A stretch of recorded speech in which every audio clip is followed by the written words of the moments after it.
Oh, it's GC9x. This is the Gunheart, and I'll be your waiter this evening. With me today are my co-pilots, Bobinator, What is this? Cow, Howdy. Sotenga, Whoop, whoop, whoop. and today we're taking on the internet's favorite $4 million punching bag, Mighty Number 9.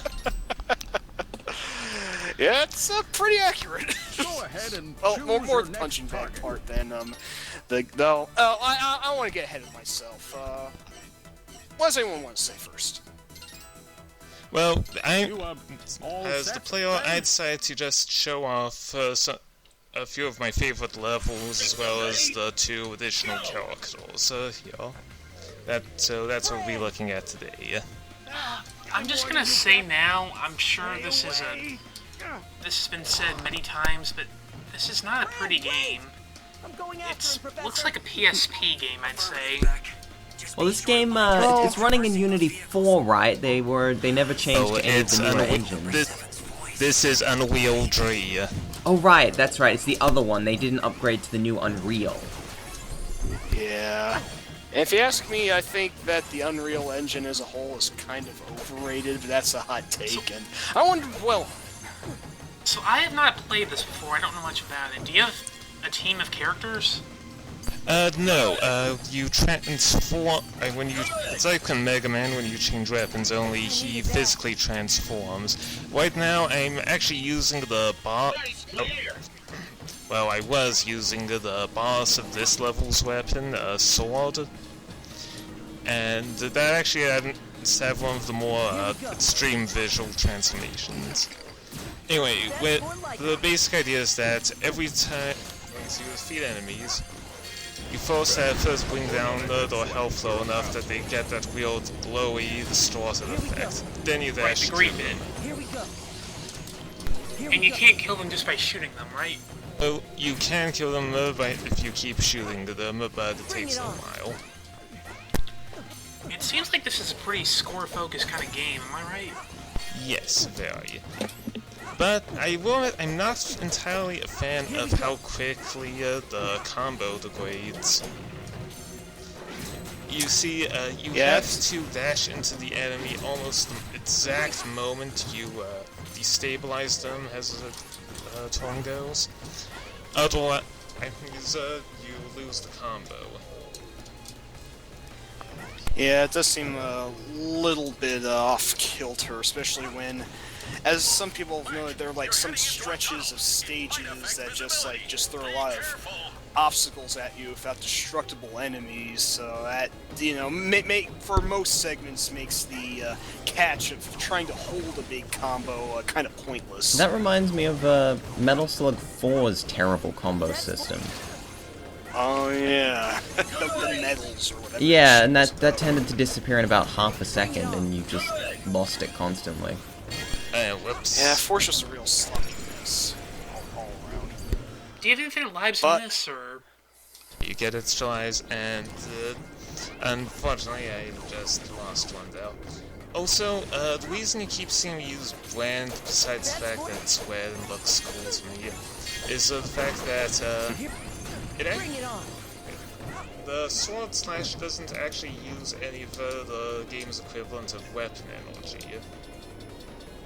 And second of all, the slash itself will actually deflect any projectiles that come your way, and I mean any projectiles. Yeah, it does basically just transform back into zero, more or less. It's why Gunheart recommends that you take on Brand's stage first, because it's arguably one of the easiest, I want to say Robot Masters, one of the easiest mighty numbers to beat without needing the weapon he's weak against, and his weapon is very valuable for most situations. So one thing I'm noticing, I don't know if it's just this level, but this seems pretty linear. You're basically going straight left or right. Yeah, this level Is it just this level like this? I will say at least half the levels are like this. That's very unusual for a Mega Man game. Well, I mean, not a Mega... But it's not Mega. Right, a game of that style, or trying to be in that style, I should say. Well, to be fair, most of the early Mega Man games didn't really have too much variance in their stages either. Like occasionally there'd just be like a split to like get a extra life or an E-tank, but it's probably just me. I don't know if this is fanboyism or whatever, but I didn't really notice like any major deviations from what I'd expect from how a Mega Man stage would look at this game. I mean, I'm going to say it right now, while not necessarily like the biggest defender of Mighty Number 9, I really don't hate this game as much as a lot of the internet does. Well, I mean, so, for my first look at the gameplay, it doesn't look terrible, just average, I guess. Yeah, that's pretty fair. Average to maybe slightly. I want to say it's at most probably a 7 out of 10 game, but that's really not bad. Like some publications have it like at 2 to 4 out of 10, and I don't think it deserves that much. No, maybe like a 5 or 6. My gut instinct. There has been some effort definitely put into this game. It's just that people are PO'd, and not without reason, because it took a lot of time and money to actually come out. And I really don't think the game would be as badly dogged if it wasn't for the insane expectation and hype built up around it that it couldn't possibly deliver on after all the time spent getting it out. I'm surprised there was hype for this game, to be honest. Like, like after the first, 3 or 5 Kickstarters and after the 18 delays, they were like, yeah, this game's still gonna be really awesome, even though they clearly can't finish it, and they keep spending all the money on stupid crap, and they don't have any, left for the budget. I think that really a lot of the expectation for Mighty Number 9 was definitely the result of fuck Capcom, more or less, because around the time this game was out, Capcom was public enemy number 1 for whatever reason. Right. And that had a lot to do with how well Kickstarter went, I'd say. Capcom was very much not well liked at that point, as we all remember. Mm-hmm. And yeah, I mean, and it's weird because the tables are turned, because Capcom has been attempting to make steps to try and repair the goodwill they've damaged. Although, in my humble opinion, they're not quite there yet because of so do bosses still have weaknesses? Yes, That's I'm using it right now, in fact. Yep. And admittedly, it makes this fight completely trivial. Though I normally don't really like this weapon outside of this boss fight because it prevents you from doing dash combos. It's based... Normally it'll just turn enemies you run into projectiles.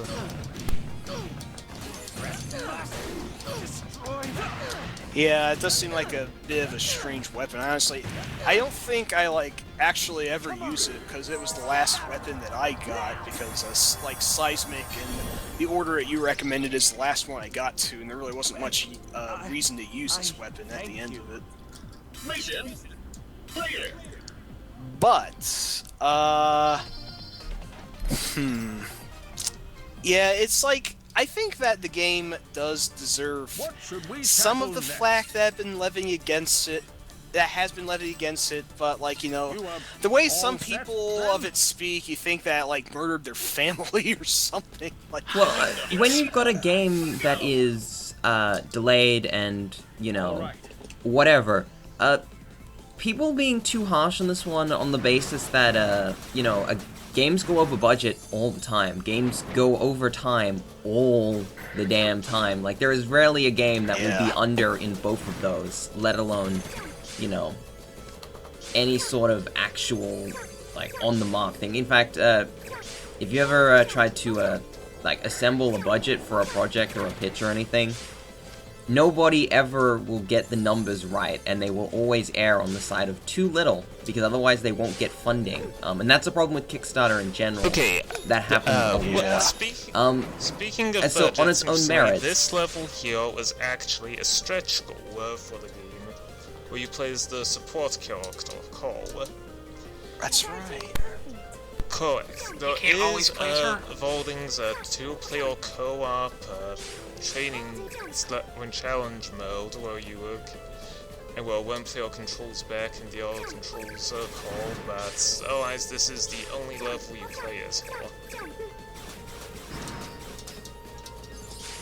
This is also unusual, because this is a level that's more, seems to be more exploration It's kind of a focused, pseudo-stealth thing. which is also, She's not really meant for combat, so you only have like one shot at a time. Though the ability to actually crawl and crouch is the that ability definitely comes in handy, given such as he in fact.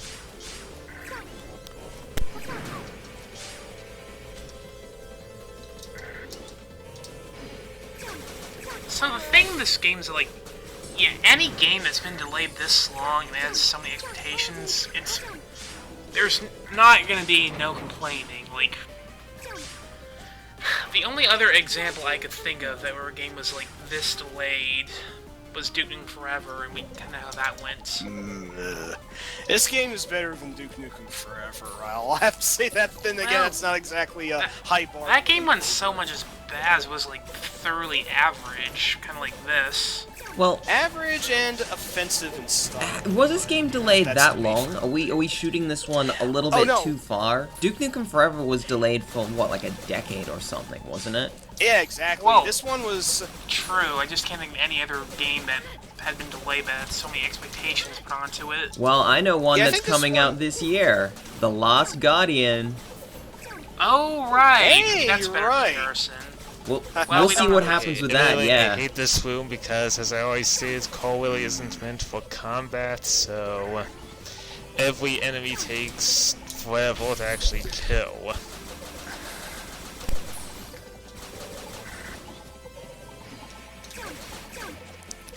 Yeah, this is like This is like if Ashley in Resident Evil 4 had a boss fight and just had to kill it by throwing a lot of limited use lamps at it. But yeah, I do find the idea of call stage interesting, even if it does feel a little muddled in execution. Is this your only I level? haven't actually used one feed, so yeah, it's an energy shield, but that should be coming up soon. It's not there you go.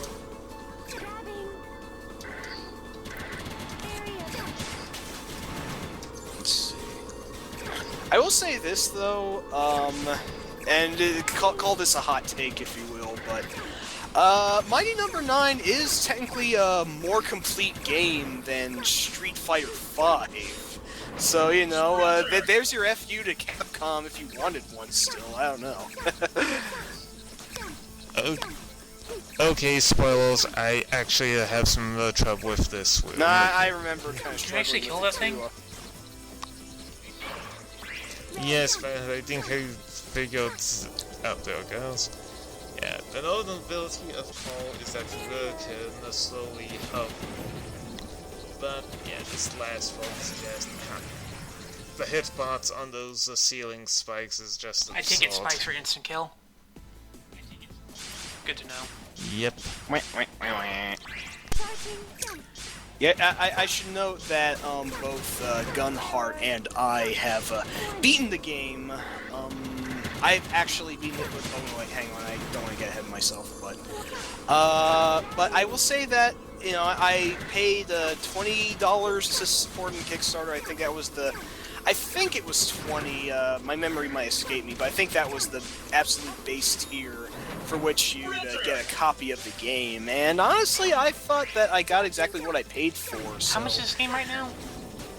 20, yeah, same as. I guess it's reasonable. I'd say it's probably closer to 15 or so. Yeah, I would say... Me... Especially give... does anyone know how much the DLC is? Not off the top of my head, no. I do not.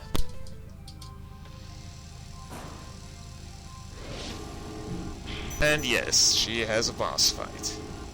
It's actually not particularly difficult, it just takes a while due to low damage output.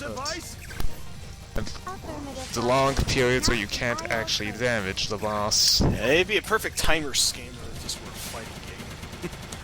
But yeah. Shoot, what was I gonna say? Shoot, I forget. Oh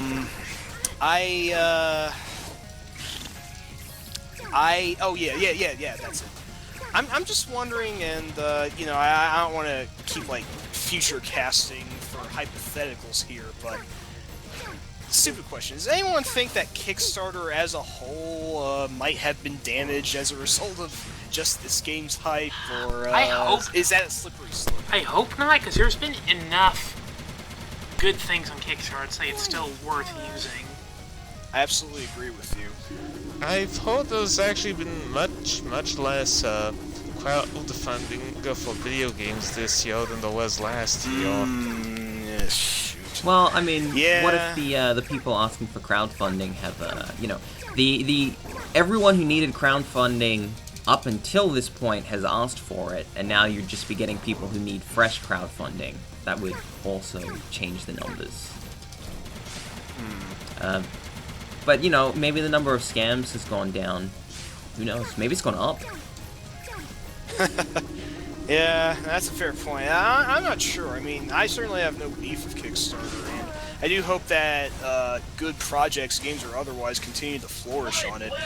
It's just that I feel a little weird because I backed this, but I did not back Shovel Knight, or Undertale, or Hyper Light Drifter.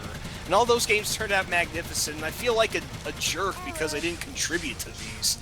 And yet, you know, everyone hates my number 9. I'm wondering if I should be ashamed of having contributed this in the first place. I really don't feel that ashamed. It turned out as more or less as I thought it would. It's just...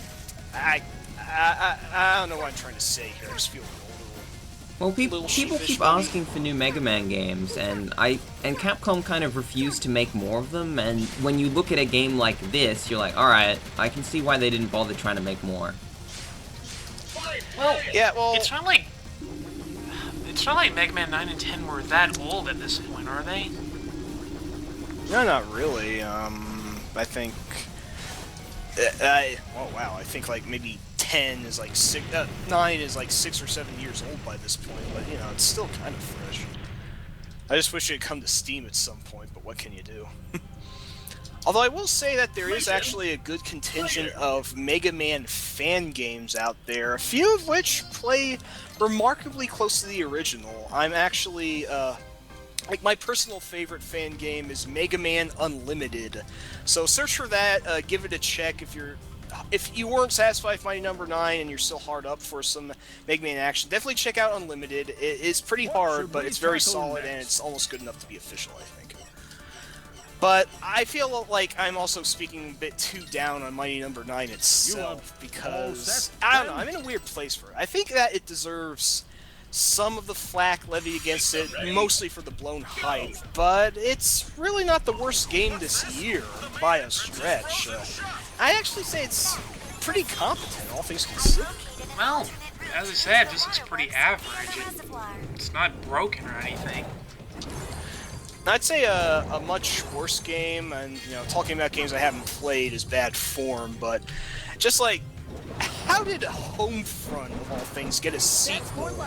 And who was expecting that to turn out well? Because it turned out mediocre to bad, and I don't know how shit like that continues to exist in this industry. Well, you gotta be careful when you talk like that, because the second Homefront was a passion project from the developers who were making it. And if you I see. got they actually basically apologized for the quality of the game in the credits. They're like, basically apologized for not being able to make it better because they, I don't know, they ran out of their budget or whatever. Oh wow, I had no idea about that. Yeah, it's buried in the credits.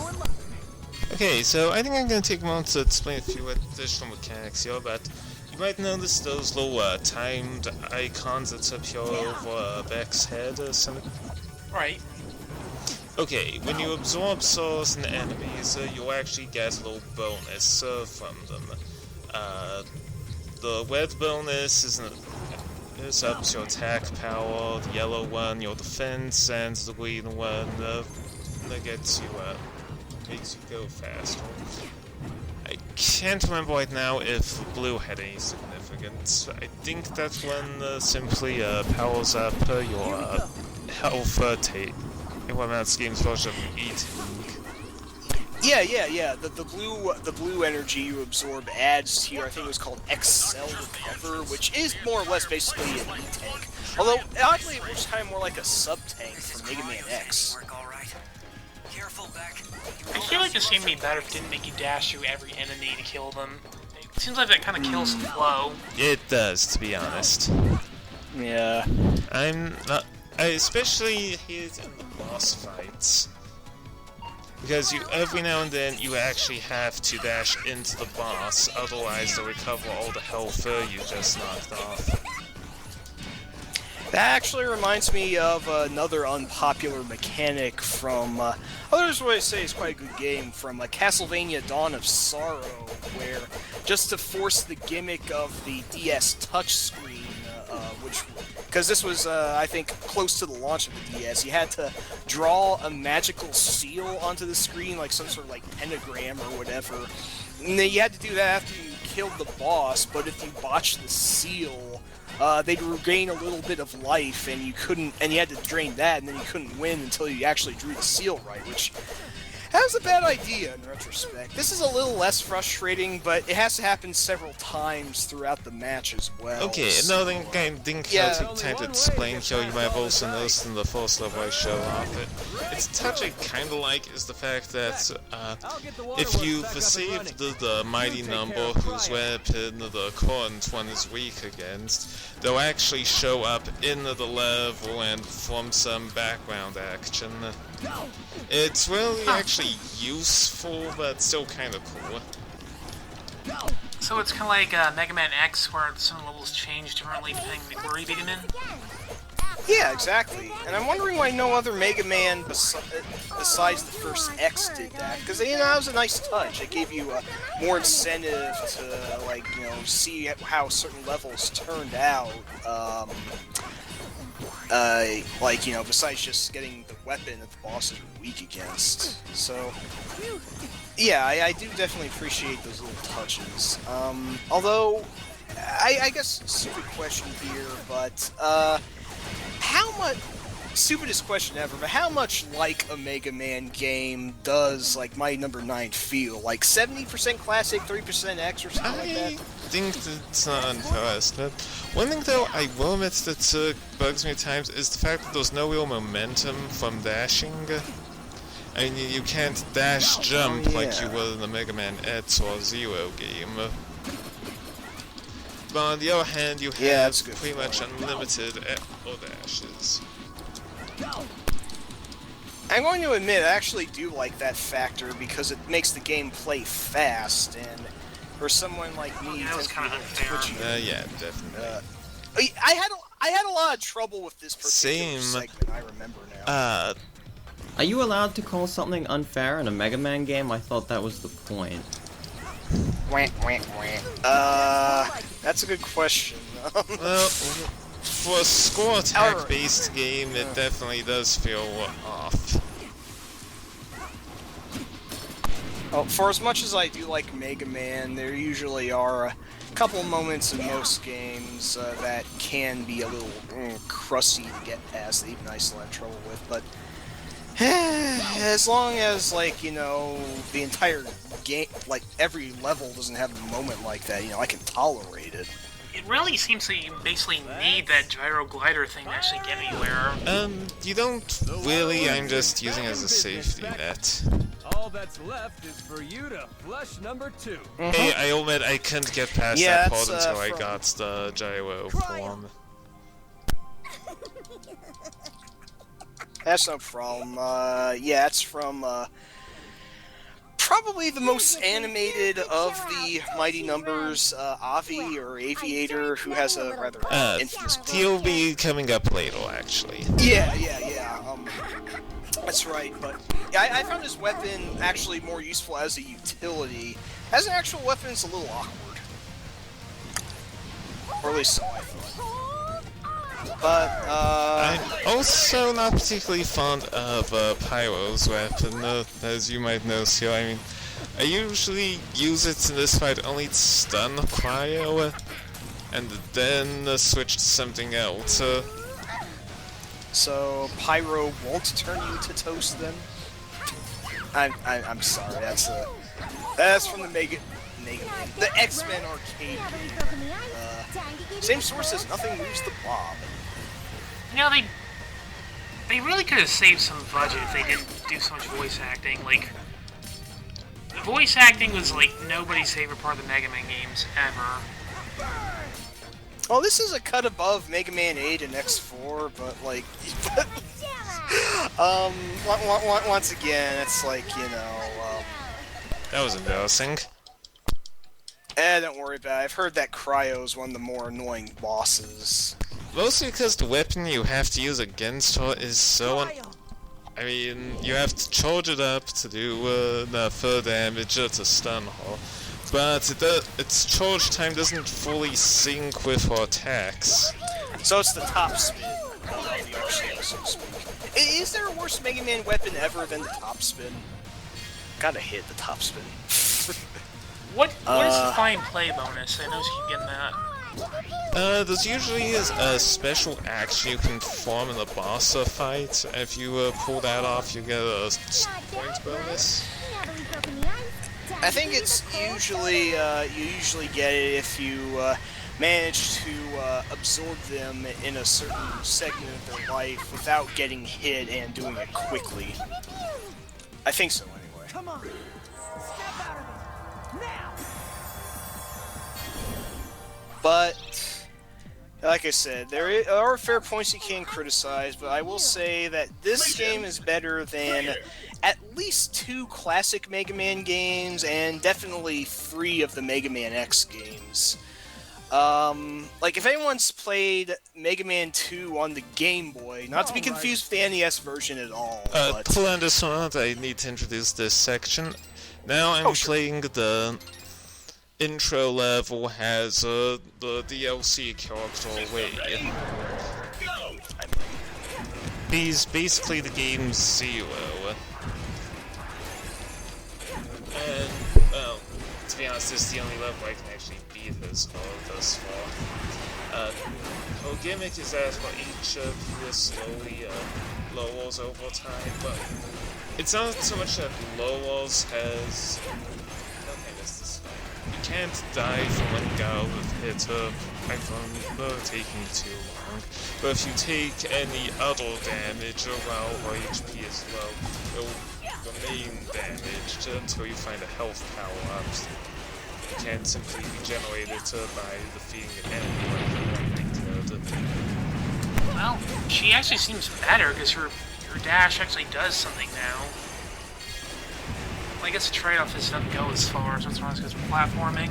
And she's melee only in a game where the bosses have unpredictable movement patterns and base. Yeah. You was about to say something?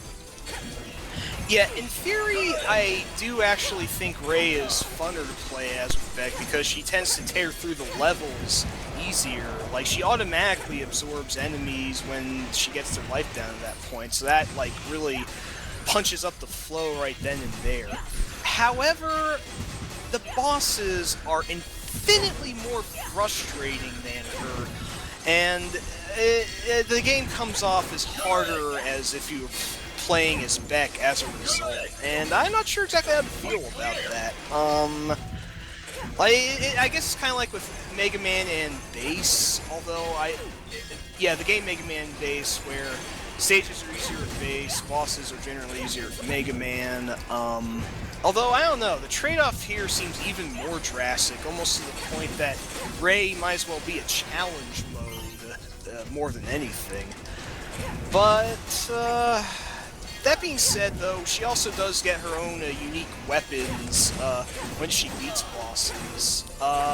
Some are a bit similar to Beck's, but some are completely different. Like the one I know you get from Counter Shade actually makes her invisible, which translates to invincible in most cases, and then she's able to use her dash still while she's cloaked, so that one's pretty neat.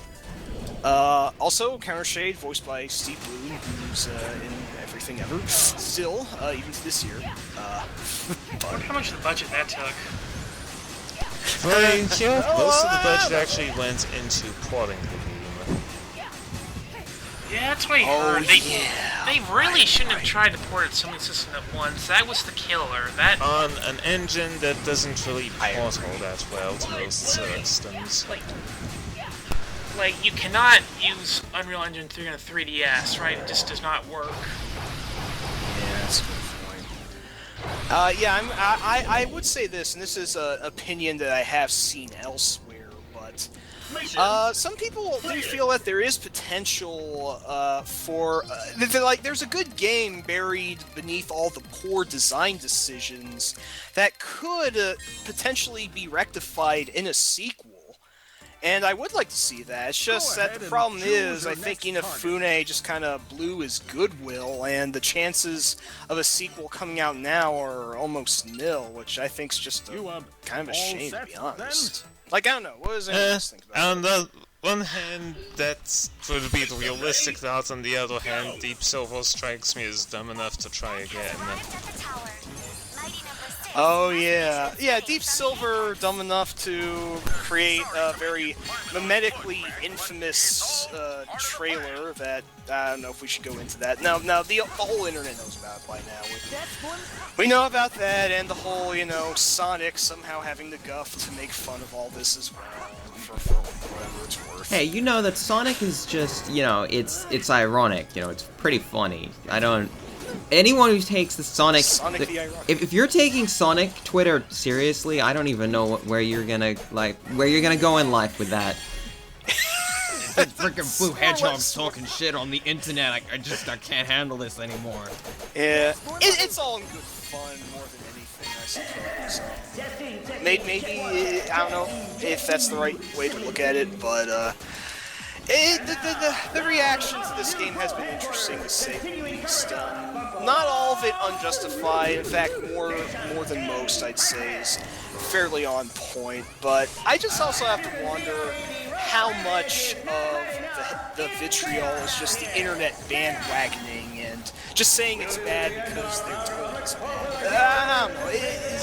Is that too much of a journalistic thing for me to... Well, it's the internet. People are huge on first impressions, Also, just want to take a moment to say this is probably one of the better designed levels in the game, I think. Yeah, this actually looks like a proper Mega Man level. There's just one huge part I have that makes my usual choice of weapon more annoying than it should be. You can't change forms when you're hanging from something, and you'll end up hanging a lot in this level. What makes this a problem is the fact that there will be cases where you're supposed to defeat an enemy that's also hanging from something that you need to jump to. And if you chose a brand that has your current form, well, good luck there. And while you can jump to and change form and then grab back on, there's the problem that there's usually a constant wind effect in this level. Yeah, it's so when you jump, you're probably gonna end up falling off. I would say, though, that this level does kind of have some pangs of Storm Eagle from the first Mega Man X. Just the whole climbing, going into the high altitude sort of angle. I also have to admit that while it's probably one of the better designed levels, the boss fight is a pain. And fortunately it does have a factor of fake difficulty because, well, you'll see this, but, pitfalls in a boss fight equates to instant jerkness. Not to mention that whole dashing mechanic and the fact that the boss is out of your range for several portions of it. Yeah, that too. It's like, for as much as I want to defend this game, we are really finding a lot to criticize about it. So like, I feel I just bet on the wrong horse almost. So I assume Shade is like the Proto-Man equivalent. No, he's one of the Mighty Numbles. In fact, I'm using it as a weapon just now. It's a bouncing sniper shot. Yeah, it's not... It's not flashiest, but its damage output and the ability to hit multiple enemies can come in handy a lot of times. Yeah, I want to say it's not shown in this video, but Shade's level is simultaneously interesting, but muddy, I'll say. It's actually non-linear, and you have to, it's like this hallway, this like political hallway you have to keep looping around to try and track Shade down as he snipes at you from several screens away. And I actually think the idea is much different than the structure you expect from any Mega Man game, and I have to applaud it on that, but in practice it is also a little monotonous. And it's also the only stage where if you die, you have to completely start over from the beginning, so that's a real kick in the nuts. And it's got instant That death too. At least his fight is... I want to say his fight might be one of the easier ones in the game, arguably, but he still does have some trickery. Like, if you get hit, your controls reverse. That's pretty cool. Yeah, once again, I do want to defend this game. I don't think it's as bad as everyone says it is, but there is a good deal of wasted potential in it, I'll have to admit. It looks like you could have fun with it. It's just anytime it does something that isn't directly from Mega Man, it doesn't really do a good job of that. Yeah, well, I don't think this is going to go on any top 10 lists for the year, but it's better than Uncharted. Besides top 10 disappointments. Oh, of yeah, course. yeah, exactly. Okay, this area actually has a mechanic I find kind of cool but sadly underused fact that if you dash while there's a upward current, as you can see here, you just keep flying. And you can keep getting altitude from it. Yeah, I remember the final level actually really does force you to make good use of that, which I actually found that pretty cool.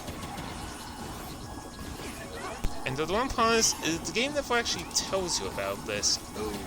In fact, this is like one of the more minor cases of a problem I have with the game in general, is that its tendency to throw a particular obstacle at you out of nowhere that requires a great amount of finesse to navigate, or use of the mechanic you haven't really modeled much with.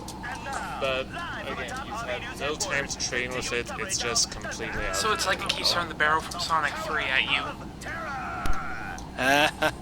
Yeah. I find that's a pretty typical That's problem with this style of Japanese game. They very often just throw out an obstacle because they're like, oh, this stage needs an extra thing to fight, that's the only option, we just gotta put it in.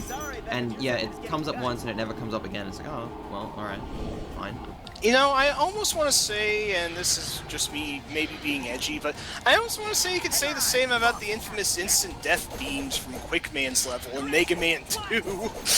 Yeah, I don't know, am I just... That's kind of the whole gimmick of his level, though, so it's not quite as big of an issue as, say, those instant death turbines in Dyna's stage that come at the very end. Yeah, that part was awful. I can't deny it. And sorry speaking against Mega Man 2, it still is one of the best games ever, and, you know, many people are certainly going to be holding that up as the pinnacle of the classic series, and certainly not without reason. Although I do feel that, like, maybe there are some parts, as much of a Mega Man fan as I am, like some of the complaints that you could levy against Mighty Number 9 also wouldn't be out of place for most Mega Man games also. I don't know what I'm trying to say here. I feel like I'm being a jerk. It's like... I don't know if I just like this game as much as I do, because it does remind me more of Mega Man than it does for some people. Because some are saying that, yeah, clearly is Mega Man, others feel that it really isn't enough like Mega Man, and on both premises they find something to complain about because of that.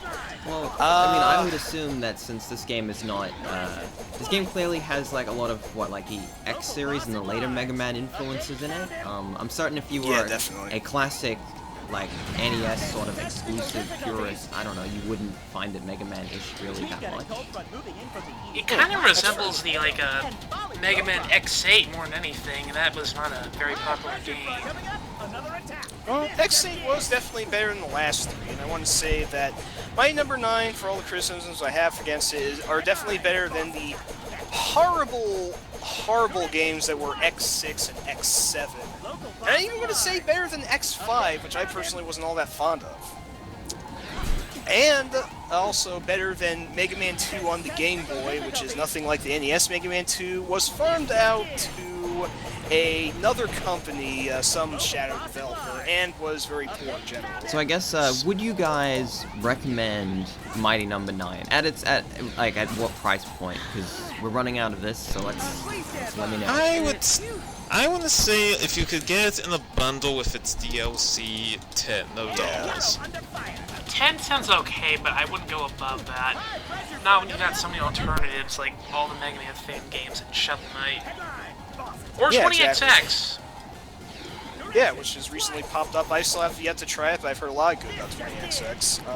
And yes, Shovel Knight, of course, which I feel that I'm still kicking myself for not contributing to, but that is definitely, I think, more of the successor to Mega Man that people would have wanted. The thing is, you're not really starved for choice this style of game. Not like, That's say, exactly- Sonic. Yeah, that's exactly the point. Like, well, as much as I don't hate this game, it's like, why eat hamburger when you can have steak? That's why I'd like to recommend, again, the fan game, Mega Man Unlimited, two other good fan games, Super Fighting Robot, and Mega Man Rock Force. Those ones are also great, and... End the game. And that's all the time we have, everyone. Thank you, and good night. Initializing power down sequence. Until next time.